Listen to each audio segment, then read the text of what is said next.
Hello friends, कैसे हैं आप लोग। आशा करते हैं कि आप लोग अच्छे होंगे, स्वस्थ होंगे और अपनी पढ़ाई अच्छे से कर रहे होंगे। तो आज का जो सेशन है बहुत ही महत्वपूर्ण है, क्योंकि आपका जो हिंदी का पेपर है वो बहुत ही पास है। एक हफ्ते भी इससे कम दिन बचे हैं आपके हिंदी के एग्जाम्स में। और देखिए, हिंदी के एग्जाम्स में बाकी सारी तो तैयारियां हम कर लेते हैं कि हाँ, निबंध हो गया, हिंदी गद्य हो गया, जीवन परिचय हो गया, पत्र हो गया, ये सारी चीजें हम कहानी भी तैयार कर लेते हैं।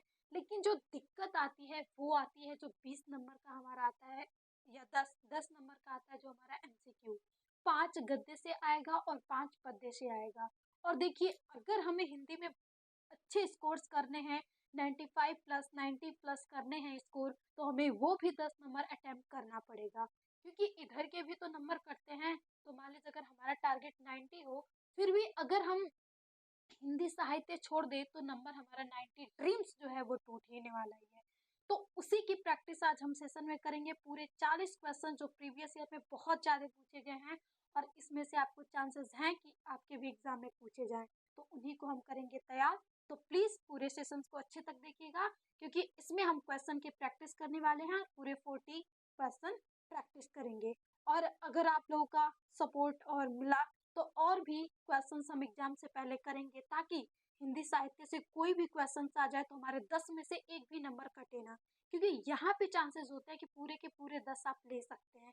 यहाँ अगर आप सही लिख के चले आते हो, सही तरीके से लिख के चले आते हो, तो कोई ये नहीं है कि आपका नंबर काट ले। तो आइए स्टार्ट करते हैं हम प्रश्न नंबर 1 से। सेशन थोड़ा लंबा होगा क्योंकि हम क्वेश्चन प्रैक्टिस कर रहे हैं, तो लंबा तो सेशन जाएगा ही।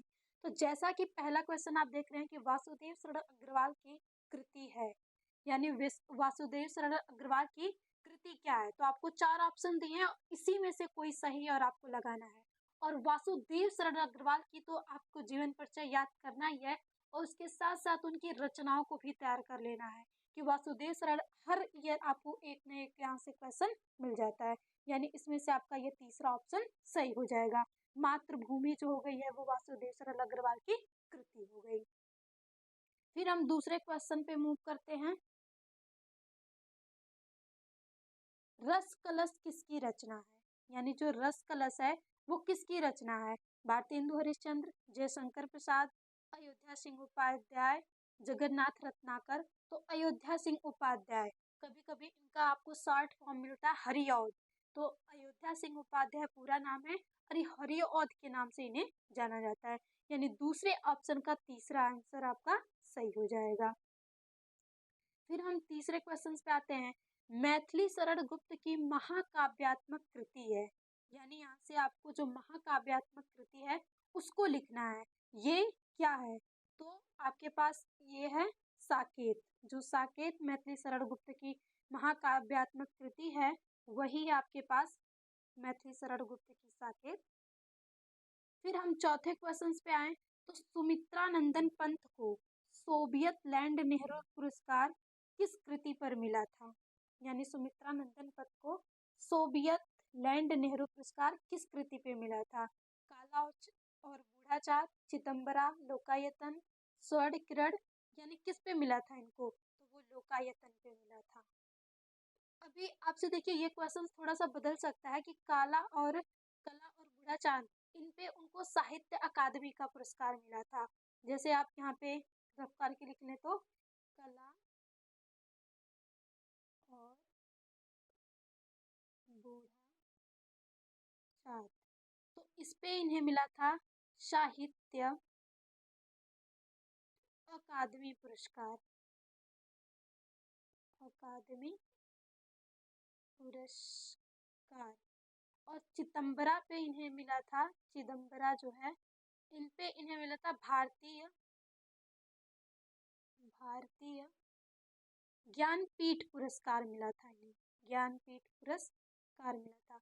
तो ये भी आप इतना याद रखेंगे कि बाय द वे आपके एग्जाम्स में लोकायतन न पूछ के काला और बूढ़ा चाँद के बारे में पूछ दिया जाए कि साहित्य अकादमी पुरस्कार किस पे मिला था, तो कला और बूढ़ा चांद पे, और भारतीय ज्ञानपीठ पुरस्कार जो मिला था वो चिदम्बरा पे मिला था। अब हम नेक्स्ट 5वें क्वेश्चन पे देखते हैं। सच्चिदानंद वात्स्यायन का काव्य संकलन है। कभी कभी ये आपको जो सच्चिदानंद वात्स्यायन, इतना ना दे के आपसे पूछ देगा अज्ञेय की रचना कौन सी है। तो उसमें जो अज्ञेय की रचना है वो है हरी घास पे छड़गर। ये आपकी अज्ञेय जी की रचना हो गई। सचिदानंद, हीरानंद, वात्स्यानंद इनका पूरा नाम हो गया। अब हम आते हैं छठवें क्वेश्चन पे। निम्नलिखित में से जयशंकर प्रसाद की काव्य कृति नहीं है। देखिए यहाँ पे ये जो नहीं वर्ड आया, कभी कभी हम जल्दी जल्दी में नहीं नहीं पढ़ते हैं और हम गलत आंसर देके चले आते हैं। तो यानी नहीं है तो ये जो रचना है ये आपकी सही हो जाएगी, क्योंकि ये जो रचना है वो अज्ञेय जी की है। तो यानी बाकी सब इनकी है, ये नहीं है तो ये अज्ञेय जी की है, तो यानी यही नहीं है। फिर हम सातवें क्वेश्चन पे आते हैं। तो निम्नलिखित में से प्रोजी सुंदर रेड्डी, ये सॉरी गलती हो गया था, प्रोजी सुंदर रेड्डी की रचना नहीं है। यानी फिर से आपके पास आ गया है नहीं। यानी जब भी आपके पास नहीं वर्ड आ जाएगा तो आप उसे ध्यान से पढ़ेंगे। तो यानी सूरज का सातवां घोड़ा ये इनका नहीं है। अब हम आ जाते हैं अग्नि की उड़ान पुस्तक के रचनाकार हैं। अब जैसे ही अग्नि की उड़ान आ जाए तो यानी वो हमारी किसकी हो जाएगी, डॉक्टर एपीजे अब्दुल कलाम की, क्योंकि इन्होंने ही मिसाइल मैन के नाम से जाना जाता है। इन्होंने ही तरह तरह के यंत्र बनाए थे। तो अग्नि की जो उड़ान पुस्तक के रचनाकार हैं वो डॉक्टर एपीजे अब्दुल कलाम है। फिर उसके बाद फणीश्वर नाथ रेणु की कृति ठुमरी किस विधा पर आधारित है। यानी जो ठुमरी है उसकी विधा क्या है। तो देखिए जो ठुमरी है ना वो कथा संग्रह है। तो यहाँ पे कथा संग्रह नहीं दिया है तो हम कहानी पे लगा सकते हैं, क्योंकि कहानी में ये सारी जो है ठुमरी कथा संग्रह के अंतर्गत ये कहानियां आती हैं। तो जो ठुमरी है हम उस पे लगा देंगे कि विधा इसकी क्या हो गई, कहानी हो गई। तो ये हो गए पूरे हमारे 9 क्वेश्चंस। अब हम आते यानी अब हम 10वां क्वेश्चन देखते हैं कि निम्नलिखित में से हजारी प्रसाद द्विवेदी की रचना है। हजारी प्रसाद द्विवेदी की इसमें कौन सी रचना है 10वें नंबर पे, तो वो हो जाएगी पहली। देखिए हजारी प्रसाद द्विवेदी हो गए, वासुदेव शरण अग्रवाल हो गए, इन सभी लोगों की जिनकी जिनकी आपके बुक में जीवन परिचय दिया है और जिनका चैप्टर दिया है उनकी रचनाओं को तो आप एकदम चट कर लीजिएगा। जितनी उनकी रचना है उनको तैयार कर लीजिएगा अच्छे से। फिर आपके हिंदी साहित्य के क्वेश्चंस गलत होने के चांसेस ही नहीं है। और प्रैक्टिस कर लेंगे तो हमें उतना याद करने की जरूरत ही नहीं है। तो यानी 10वां क्वेश्चन हो गया। विचार और वितर्क किसकी है, हजारी प्रसाद द्विवेदी की। अब हम नेक्स्ट क्वेश्चन, आचार्य रामचंद्र शुक्ल द्वारा लिखित निबंध है। यानी जो आचार्य रामचंद्र शुक्ल द्वारा, इसमें से निबंध कौन सा है, तो राष्ट्र का स्वरूप, क्योंकि हमारे चैप्टर में जो राष्ट्र का स्वरूप है वो एक निबंध है। तो ये तो हम आंख बंद कर भी लगा सकते हैं। फिर अजात शत्रु की रचना की विधा है। यानी जो अजात शत्रु है वो किस विधा की रचना है, तो वो आत्मकथा है, नहीं सॉरी नाटक है। अजात शत्रु नाटक है। जयशंकर प्रसाद जी का ये प्रमुख नाटक है। फिर हम आ गए अज्ञेय की रचना। तो देखिए फिर हमें अज्ञेय जी मिल गए, यानी शेखर एक जीवनी, ये अज्ञेय जी की रचना है। या तो सच्चिदानंद, हीरानंद, वात्स्यानंद हम कह सकते हैं। तो यह अज्ञेय किसी की रचना हो गई। फिर उसके बाद हम 14वें क्वेश्चन पे आते हैं। बहादुर कहानी के लेखक हैं। यानी आपके बुक में जो बहादुर कहानी दी गई है उसके लेखक कौन है, तो उसके लेखक अमरकांत जी हैं। क्योंकि फणीश्वरनाथ रेड्डी तो है नहीं, जयशंकर प्रसाद तो है नहीं, तो वो कौन हो गया, मुंशी प्रेमचंद्र प्रसाद भी नहीं है, तो अमरकांत जी हैं। फिर रामधारी सिंह दिनकर प्रमुख कवि हैं। यानी जो रामधारी सिंह दिनकर हैं वो किस युग के प्रमुख कवि हैं, तो यानी जो आधुनिक युग चल रहा उसमें प्रयोगवादी और प्रगतिवादी है। तो जो रामधारी सिंह दिनकर हैं वो आपके पास प्रगतिवादी के कवि हैं। यानी तीसरा आंसर आपके हो गए। फिर बिहारी की रचनाओं का छंद है। यानी जो बिहारी जी अपनी रचनाएं किए हैं उसमें कौन सा छंद प्रयोग है, तो दोहा और सोरठा। तो सोरठा तो है नहीं तो हम दोहा पे ऑप्शन लगा लेंगे। आप याद रखिएगा जो बिहारी का है वो सोरठा भी है। अब आ गई आंसू रचना है। तो आंसू, झरना, तितली, इरावती ये सब किसकी रचना है, जयशंकर प्रसाद की। तो जयशंकर प्रसाद की तो हम यहाँ से अच्छे से लगा लेंगे। फिर 18वें क्वेश्चन पे आते हैं। छायावाद स्थूल के प्रति सूक्ष्म का विद्रोह है कथन। यानी मतलब ये किसका कथन कहा गया है कि छायावाद मतलब स्थूल के प्रति सूक्ष्म का विद्रोह, तो ये है डॉक्टर नागेंद्र का। अब हम 19वें क्वेश्चन पे आते हैं कि दूसरा सप्तक का प्रकाशन कब हुआ था। तो यहाँ से एक वर्ड याद रखिएगा कि ये प्रकाशन दिया है और कहीं कहीं आपको इसी को मिल जाता है कि आपके पास क्या मिल जाता है, यहाँ से संपादन पूछ देता है। संपादन, तो जब भी संपादन पूछेगा तो आपको वहाँ से 49 लगाना है और जब प्रकाशन पूछेगा तो यहाँ से आप 951 लगाएंगे। तो आपसे क्या पूछा गया, प्रकाशन, तो हम इस पे ऑप्शन लगा देंगे। और वैसे कंफ्यूजन की कोई गुंजाइश तो है ही नहीं थी कि मतलब ये दो सन याद हैं इसमें कि दूसरा सप्तक में यही दो सन प्रयुक्त हैं, तो हम अगर दोनों इसमें से मिल जाता तो हमें थोड़ा सा कंफ्यूजन हो सकती कि ये था कि वो था, मतलब संपादन प्रकाशन में थोड़ी गलती हो सकती थी। लेकिन यहाँ हम देखें तो केवल हमें एक ही ऑप्शन मिल रहा है, तो यानी प्रकाशन जो हुआ था वो इसी में हुआ था। और संपादन याद रखिएगा 1949 में, प्रकाशन 1951 में। तो ये हमारे टोटल 19 क्वेश्चंस हो गए। तो आप अगर प्रैक्टिस करते हैं हमारे साथ साथ, क्योंकि हम यहाँ से सभी को थोड़ा उस पे कुछ बताते ही चलेंगे कि हाँ अगर उससे रिलेटेड क्वेश्चंस आ जाएं तब भी आप कर लें। देखिए एग्जैक्ट यही नहीं आ सकते हैं एग्जाम्स में, क्योंकि अब एग्जाम्स में क्या दे देगा ये तो कोई नहीं जाता असल में। चाहे भले कोई कह ले कि पेपर लीक हो गया, एकदम यही पेपर छप के आएगा, ये तो बहुत ही गलत है, क्योंकि कोई नहीं जानता कि पेपर में क्या आने वाला है। लेकिन हाँ, हम जो पढ़ेंगे उसी में से आने वाला है, तो हम इतने अच्छे से पढ़ेंगे। क्वेश्चन जो भी हम बहुविकल्पी प्रैक्टिस कर रहे हैं, तो हम कोई क्वेश्चंस दिया है तो उसमें जो ऑप्शंस दिया है उसके बारे में भी थोड़ा बात करेंगे कि ताकि हाँ यहाँ से हमारे और भी क्वेश्चंस क्या हो जाए, क्योंकि इसी से ये हम जरूर जानते हैं कि जो भी, जैसे आपके पास जितने भी लेखक हैं, जितने भी कवि हैं, उन्हीं लोगों के बारे में आपसे पूछा जाएगा हिंदी साहित्य में। ये नहीं कि बहुत हम अलग चले जाएं, 10 9 जो भी बहुत ढेर सारे लेखक आ जाए उनकी रचनाओं से पूछा जाए। भाई आप 12 में हैं तो आपके 12 की बुक में जो दिया गया है सामान्य हिंदी में, उसी से बहुविकल्पी क्वेश्चन बनेंगे। तो आपको काम क्या करना है एमसीक्यू तैयार करने के लिए, आपके पास जैसे मैथिली शरण गुप्त हो गए, इनकी रचनाएं तैयार कर लेना है। वासुदेव शंकर अग्रवाल, हजारी प्रसाद द्विवेदी, जयशंकर प्रसाद, प्रोजी सुंदर रेड्डी और अज्ञेय जी की, और डॉक्टर एपीजे अब्दुल कलाम, इतने लेखकों की आपको जीवन परिचय तो याद करना ही है। इनमें से उनकी रचनाओं को भी आप थोड़ा अच्छे से देख लेंगे तो आपका ये एमसीक्यू वाला जो प्रश्न है वो आसानी से होता चला जाएगा। और हम प्रैक्टिस तो कर ही रहे हैं।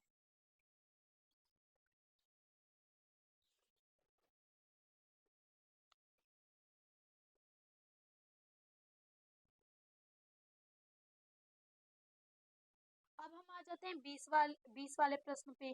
तो देखिए जो 20 वाला प्रश्न फिर हमारे कौन आ गए, वासुदेव सरल अग्रवाल। तो वासुदेव सरल अग्रवाल पहले भी हम 2 क्वेश्चन कर चुके हैं, तो यानी ये हो गया आपके पास पृथ्वी पुत्र, मातृभूमि, पृथ्वी पुत्र, ये सब किसकी रचना है, कल्प वृक्ष, ये वासुदेव सरल अग्रवाल की है। फिर 21वां क्वेश्चन है, हिंदी साहित्य का प्रथम कवि माना जाता है, यानी हिंदी साहित्य के जो प्रथम कवि हैं वो कौन से हैं, शबरपा, सरपहा, देवसेन, कुमार रासो। तो जो सरपहा है वो हिंदी साहित्य के प्रथम कवि के नाम से जाने जाते हैं। अब हम 22वें क्वेश्चन पे आते हैं। अब यहाँ से आपसे पूछा जा रहा है कि नई कविता युग की रचना नहीं है, तो यहाँ पे लगा लीजिए कि नहीं है, क्योंकि यामा, खुशबू के शिलालेख और पूर्वा ये सभी हैं, तो यानी ये ऑप्शन नहीं होगा, ये भी नहीं होगा, ये भी नहीं होगा, क्योंकि ये सभी तो हैं और आपसे पूछा गया नहीं है, तो वो प्रलय और सृजन, ये नई कविता युग की रचना नहीं है। अब हम नेक्स्ट क्वेश्चन पे आ जाएं 23वें पे।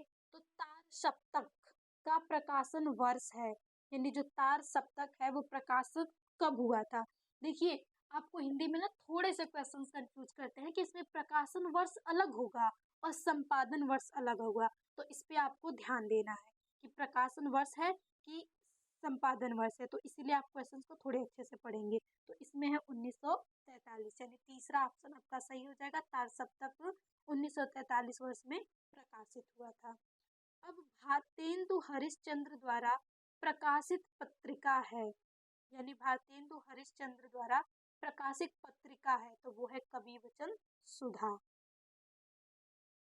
आपके पास 24वें का आंसर हो जाएगा कवि वचन सुधा। ये भारतेंदु हरिश्चंद्र द्वारा प्रकाशित कविता है। यह अनुदय भी नहीं है, कल्पना भी नहीं है। अब हम आ जाते हैं, फिर देखिए हमारे पास मिल गए प्रोजी सुंदर रेड्डी लेखक हैं। जो प्रोजी सुंदर रेड्डी हैं वो इन चारों में से किसके लेखक हैं? तो सदाचार और ताबीज, मेरे विचार, साहित्य का श्रेय और मंथन। तो जो मेरे विचार है वही है प्रोजी सुंदर रेड्डी द्वारा लिखित। अब हम आ जाते हैं यशपाल कृत सिंहावलोकन रचना की विधा है। यानी यशपाल कृत सिंहावलोकन रचना की विधा क्या है? क्या आत्मकथा है, रेखा चित्र है, संस्मरण है, कहानी है? क्या है इसमें से? तो ये है एक कहानी। शिवालोकन जो है कहानी है। अब हम आते हैं निराला की साहित्य साधना के लेखक हैं। यानी निराला की साहित्य साधना, ये आपके पास एक रचना है, एक कृति है, और पूछा जा रहा है कि इसके लेखक कौन है। तो इसके लेखक हैं क्या सूर्यकांत त्रिपाठी निराला? तो नहीं, ये भी नहीं है। कन्हैयालाल मिश्र प्रभाकर? ये भी नहीं है। महादेवी वर्मा भी नहीं है। डॉक्टर राम विलास शर्मा हैं इसके जो निराला के साहित्य साधन के लेखक हैं। अब आ जाता है आपके पास आलोचनात्मक कृति साहित्य सहचर के लेखक हैं। यानी साहित्य सहचर के लेखक कौन है? तो साहित्य सहचर आपके पास कृति है, तो इसके रामचंद्र शुक्ल भी नहीं है, श्याम सुंदर दास भी नहीं है, हरिशंकर परसाई भी नहीं है। तो है कौन भाई? हजारी प्रसाद द्विवेदी जी हैं। अब रीतिकाल की सर्वाधिक महत्वपूर्ण प्रवृत्ति है। अब आपसे देखिए रीतिकाल, युग, इन सभी पे आपसे एक क्वेश्चन जरूर मिलता है प्रत्येक ईयर। तो अगर आप चाहते हो कि मेरा रीतिकाल से या युग से जो भी रिलेटेड क्वेश्चन हो, कभी से हो, तो प्लीज इस चैनल पे एक हिंदी साहित्य का वीडियो है, उसमें आप हिंदी साहित्य के युग से अगर उसे एक बार देख लेते हैं, आधे घंटे से कम की वीडियो है, तो आपका रीतिकाल कब शुरू हुआ था, इसका सन क्या है, इसके कवि कौन है, और इसकी प्रमुख रचनाएं क्या हैं, इसकी प्रमुख प्रवृत्तियां क्या हैं, ये सब आपको क्लियर हो जाएगा। तो अगर आप चाहते हैं कि मेरा क्वेश्चन नहीं छूटे तो प्लीज जाके उस वीडियो को देख लीजिएगा, और उसका लिंक आपको इस वीडियो की डिस्क्रिप्शन बॉक्स में मिल जाएगा। यानी जो रीतिकाल का सर्वाधिक महत्वपूर्ण प्रवृत्ति है वो राज प्रशस्ति नहीं, रीति निरूपता ये भी नहीं, नीति भी नहीं है, यह है सिंगारिता। यानी जो रीतिकाल में सिंगार रस को प्रधानता दी गई थी, तो हम सिंगारिता को लिख सकते हैं। यानी 29 क्वेश्चन हम कर चुके हैं। तो देखिए बहुत ही फास्ट हम क्वेश्चंस को कर रहे हैं, क्योंकि हमें पता है अब आपके पास टाइम की बहुत ही कमी है और पढ़ना बहुत ही अधिक है। तो इसीलिए आप क्वेश्चंस को जल्दी जल्दी प्रैक्टिस करें, ताकि आपकी प्रैक्टिस, देखिए क्वेश्चन आपके सामने आते जाएंगे, तो एक बार वो आपके देखते हैं ना, तो माइंड में थोड़ा सा फिट होता चला जाएगा कि हाँ इसके ये हैं, इसके वे हैं, तो आपसे गलतियां थोड़ी कम होंगी इसमें। और आप बिना प्रैक्टिस किए चले जाएंगे तो फिर वही होगा, अंधे में तीर, अंधकार में तीर छोड़ना। तो कौन सा लगे सही और कौन सा लगे गलत, ये तो हम डिसाइड पेपर में कर ही नहीं सकते। फिर वही हम तुक्का लगाएंगे, राम जी का नाम लेंगे, हाँ भाई ए बी क, आपके पास क ख दिया है, 1 2 3 दिया है, बस लगे जहाँ हाथ लगाए वहां पे लगा दिया। अब जब नहीं आता है तो हम यही सब तो करते हैं तुक्का लगाने के लिए। तो अगर आप चाहते हैं कि मुझे तुक्का लगाने की आवश्यकता ना हो, तो प्लीज इस क्वेश्चन प्रैक्टिस को अच्छे से करिएगा। और 29 क्वेश्चन हमने कर लिया, और ये बहुत ही महत्वपूर्ण है, प्रीवियस ईयर क्वेश्चन बहुत ही इंपॉर्टेंट है। अब हम आते हैं नेक्स्ट क्वेश्चन पे। या विचार और वितर्क के लेखक हैं। तो आप अगर ये क्वेश्चंस कर लेते हैं ना, तो आपके पास कोई भी मतलब ये नहीं है कि हाँ यहाँ से आपके क्वेश्चंस ना हो, यही क्वेश्चंस आपको मिलेंगे, क्योंकि ये सारे जो क्वेश्चंस हैं वो बहुत ही महत्वपूर्ण है, और ये सभी प्रीवियस ईयर हैं।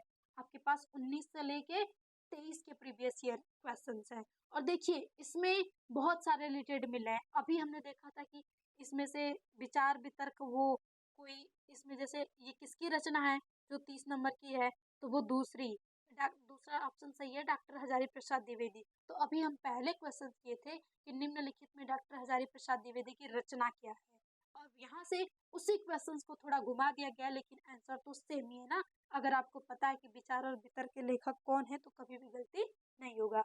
यानी ये तीनों तो होने वाले नहीं है, तो ये होने वाले हैं डॉक्टर हजारी प्रसाद द्विवेदी।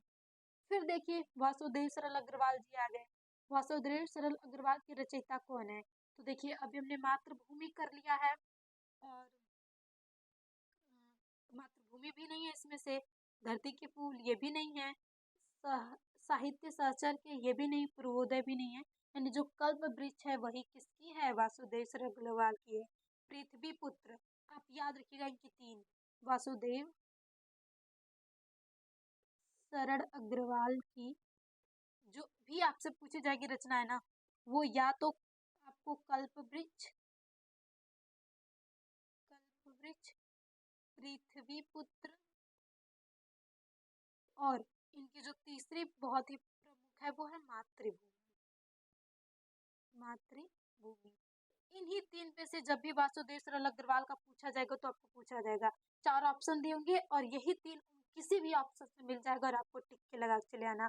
और तीनों आपको देखिए ये प्रीवियस ईयर में मिल चुका है, यानी एक जी की हम याद कर लेते हैं वासुदेव सरल की रचना है तो जरूर इनसे मिल जाएगा। कल्पवृक्ष भी इन्हीं की है, पृथ्वी पुत्र भी इन्हीं की है, और मातृभूमि भी इन्हीं की रचनाएं हैं। तो ये हो गया वासुदेव सरल अग्रवाल की। अब आता है कि ब्राह्मण पत्र के संपादक हैं। जो ब्राह्मण पत्र है उसके संपादक कौन है? बाल भट्ट, भारतेंदु हरिश्चंद्र, यशपाल, प्रताप नारायण मिश्र। तो देखिए भारतेंदु हरिश्चंद्र तो हमने देखा था अभी उधर, तो ये तो ब्राह्मण के थे नहीं, ये तो किसी और के थे, तो यानी ये ऑप्शन तो हम इकट्ठे कर देंगे। यशपाल भी नहीं हो सकता। जो प्रताप नारायण मिश्र हैं इन्हीं की है ब्राह्मण पत्र, और इन्होंने ही से संपादक है। अब आपसे पूछा जाता है कि आधुनिक गद्य का जनक माना जाता है, यानी जो आधुनिक गद्य के जनक हैं वो कौन है? कन्हैयालाल मिश्र प्रभाकर, महावीर प्रसाद द्विवेदी की, रामकृष्ण दास की, भारतेंदु हरिश्चंद्र जी। तो जो चौथे ऑप्शन है वही हमारा सही है, भारतेंदु हरिश्चंद्र जी ही आधुनिक गद्य के जनक माने जाते हैं। अब हम चौथीसवें क्वेश्चन पे आते हैं कि आलोक पर्व की विधा है। देखिए विधा आपसे जरूर एक पूछा जाएगा, और विधा कितनी होती, जैसे नाटक हो गया, कहानी हो गया, निबंध हो गया, और उपन्यास हो गया, तो ये सभी विधाएं हैं। तो आपको जो भी कृतियां लिखी जाती है किसी न किसी विधा में लिखी जाती है, या तो वो कहानी हो सकती है, या तो वो नाटक हो सकता है, या तो वो निबंध हो सकता है, या तो वो आत्मकथा। तो देखिए जैसे आत्मकथा होती है ना, तो उसमें कुछ जरूर वर्ड आता है कि जैसे वो आत्मा के बारे में लिखे रहते हैं, और कुछ थोड़े थोड़े पहचानने वाले जो कहानी होती हैं वो एक जैसे पूरी कहानी होती है, और नाटक उसी का जैसे एक भाग होता है जिसको प्रस्तुत किया गया रहता है, और उपन्यास तो एक बहुत ही बड़ा है। तो वही हमें पूछा जा रहा है कि आलोक पर्व की विधा क्या है? तो आलोक पर्व की विधा एक निबंध है। तो जब भी कोई एक भाग पूछा जाता है ना किसी भी बहुत बड़ी स्टोरी का, तो वो निबंध कहलाता है कि उस पे हम कैसे लिख रहे हैं। जैसे हम भी तो लिखते हैं पर्यावरण पे निबंध, इन सारी चीजों पे निबंध, तो उसी तरह ये कहानियां भी हैं जो निबंध के फॉर्म में लिखी गई हैं। तो देखिए बहुत सारे बच्चे कहते हैं ऐसा कि हम निबंध रट रहे हैं, तो निबंध रटने की जरूरत ही नहीं भाई। आपकी बुक में बहुत सारे निबंध है, जैसे कि अभी राष्ट्र का स्वरूप आप पढ़ते हो, और राष्ट्र का स्वरूप बहुत ही महत्वपूर्ण है, जितना ज्यादा आप लगा लो महत्वपूर्ण महत्वपूर्ण से भी अधिक वो महत्वपूर्ण है ही, क्योंकि उससे ही आपके पास 10 नंबर के क्वेश्चन आ सकते हैं। तो आपको राष्ट्र के स्वरूप चैप्टर को तो एकदम 3 बार 4 बार जितने बार आप पढ़ लेना कि हाँ उससे भी कोई भी क्वेश्चन आए तो हो जाए। फिर उसके बाद हमने 34 क्वेश्चन कर लिए। अब हम आ जाते हैं कि हिंदी साहित्य का प्रथम कवि माना जाता है, यानी अभी हमने इसको पीछे किया था। तो ये देखिए अभी ये 23 में भी आया था, और आपके पास ये 19 के सेट में भी पूछा गया था। तो क्वेश्चंस रिपीट होते हैं तो यही होते हैं कि प्रीवियस ईयर अगर आप क्वेश्चंस कर रहे हैं तो आपको प्लस पॉइंट मिल जाता है। तो वो कौन थे? सरपहा थे। तो अभी हमने इसे पीछे भी कहा किया था, और ये 19 वाले में भी आ गया। अब आपके पास है कि प्रगतिवादी युग के कवि हैं। अब इसमें से प्रगति युग के कवि कौन से हैं? श्रीधर पाठक, गिरजा कुमार माथुर, शिव मंगल सिंह सुमल की, नागार्जुन। तो देखिए युग से फिर क्वेश्चन आ गया, तो प्लीज आज जाके युग वाली वो वीडियो जरूर देख लीजिएगा, उसमें हर एक कवियों के नाम भी हैं और प्रमुख रचनाएं भी हैं, तो आपके पास युग वाले क्वेश्चन क्लियर हो जाएंगे। तो जो नागार्जुन है वही है आपके पास प्रगतिवादी युग के कवि। अब आ गया कि अधकिला फूल रचना की विधा है। तो देखिए फिर एक विधा हमारे पास आ गई कि जो अधकिला फूल है वो जो रचना है वो किस विधा की है, नाटक है, चित्रधार है, उपन्यास है कि चंपू काव्य है। तो वो क्या है, तो वो है आपके पास उपन्यास। अधकिला फूल एक उपन्यास है। अब फिर आ गए हमारे पास मैत्री शरण गुप्त जी। तो इसमें से पूछा गया है कि मैत्री शरण गुप्त की रचना है अनग, प्रेम सरोवर, चित्राधार, गीतिका। तो ये सब नहीं है, हमें पहला ही ऑप्शन पढ़ते ही हमें मिल जाएगा कि जो अनग है वही किसकी रचना है, मैत्री शरण गुप्त जी की है। अब हम आ जाते हैं नई कविता युग की रचना है। तो अब देखिए हमने देखा था कि नई कविता युग ये भी आपसे पूछा जरूर ही जाता है, नई कविता युग। तो आपसे इस नई कविता युग के बारे में जरूर से क्वेश्चन पूछे जाते हैं। तो हम यहाँ से देखते हैं कि नई कविता युग की कौन कौन सी रचनाएं हैं। तो यहाँ से जो नई कविता युग की रचनाएं हैं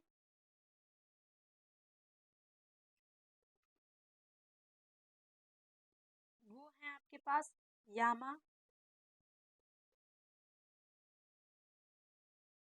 पुरूरवा और ये खुशबू। ये सभी खुशबू और कुछ आगे वो भी है। तो ये जो तीन है वो नई कविता युग के हैं। और देखिए जैसे कि हमने देखा था कि वासुदेव सरलवा की तीन हम रचनाएं याद कर लें तो जरूर इसमें से एक क्वेश्चन आपके एग्जाम्स में जरूर मिल जाएंगे। वैसे ही नई कविता युग से भी आपको एक क्वेश्चन मिल ही सकते हैं। तो जो यामा है वो भी है, पुरूरवा है और खुशबू वाला एक करके एक क्वेश्चन ये भी है। तो यानी यहाँ से पुरूरवा भी नहीं है, खुशबू वाला भी नहीं है, तो यानी यामा तो पहले ही दिया है। तो आपके पास नई कविता युग की जो रचना है वो कौन सी हो जाएगी, यामा हो जाएगी। तो एक क्वेश्चन हम छोड़ देते हैं क्योंकि यहाँ पे अगर आपको आपका प्यार और सपोर्ट और आपको ये सेशन अच्छा लगा तो कमेंट बॉक्स में आप बस केवल एक कमेंट्स लिख दीजिएगा कि हाँ इस तरीके का और भी सेशन चाहिए, हम और भी प्रैक्टिस करना चाहते हैं। तो आपको 200 क्वेश्चन की प्रैक्टिस वाले सेशंस मिल जाएंगे। तो प्लीज़ एक बार अपनी जो भी राय हो इसको ज़रूर दर्शाइएगा ताकि पता चल सके कि क्या इस सेशन से आपको हेल्प मिल रही है कि नहीं। तो मेरे हिसाब से अगर आप तैयार करते हो तो आपकी हिंदी साहित्य जो भी सामान्य हिंदी में हिंदी हिंदी साहित्य से जो 10 क्वेश्चन आते हैं उस पे आप 10 में से 10 श्योर करके ले सकते हो।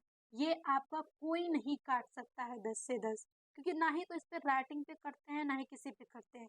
बस आपको इसको लिखना कैसे होता है एग्जाम पेपर में, जैसे आपके पास ये आ जाता है कि प्रश्न एक आता है और आपके पास आता है प्रश्न दो, एक आता है आपका गद्य से और एक आता है आपके पास पद्य से। इसमें आएंगे क, ख, ग, घ एंड अंग, इस तरीके से आएगा। वैसे इसमें भी आएगा क, ख, ग, घ, अंग, यानी 5 इसमें भी हो गए।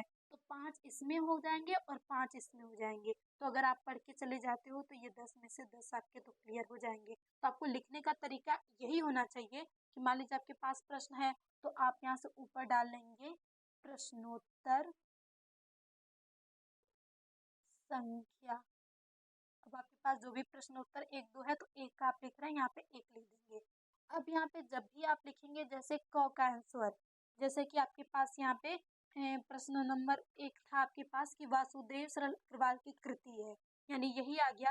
तो ये नहीं कि आप यहाँ पे ऐसे थर्ड लिख दोगे, थोड़ा ये तरीका से आप बचिएगा।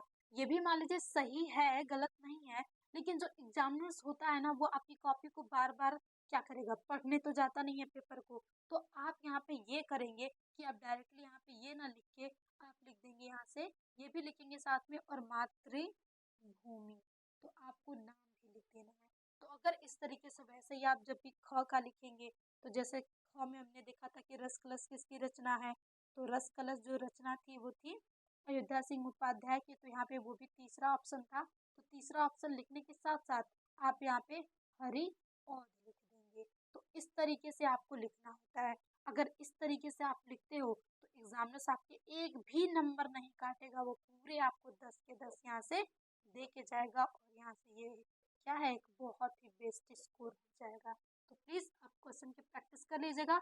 और ये तरीका होता है आपको एग्जाम में कॉपी लिखने का। ये नहीं, आप कभी ये गलती ना कीजिएगा कि हो गया हमारा प्रश्न नंबर 1 और यहाँ से क का हम केवल ऐसे ही लगा दिए, ये एक हो गया, ख का हमारे पास ये हो गया। तो इस तरीके से आप लिखाते हो, ये सही तो है लेकिन ये मतलब बेस्ट नहीं है। और इस पे जो एग्जामिनर्स होता है, एग्जामिनर्स का क्या होता है, वो मूड उसका ऑफ ही हो जाता है और वो एक बेस्ट स्कोर नहीं देता है। फिर उसको बार बार एग्जाम पेपर देखना पड़ता है तो शायद कुछ प्रॉब्लम हो जाए।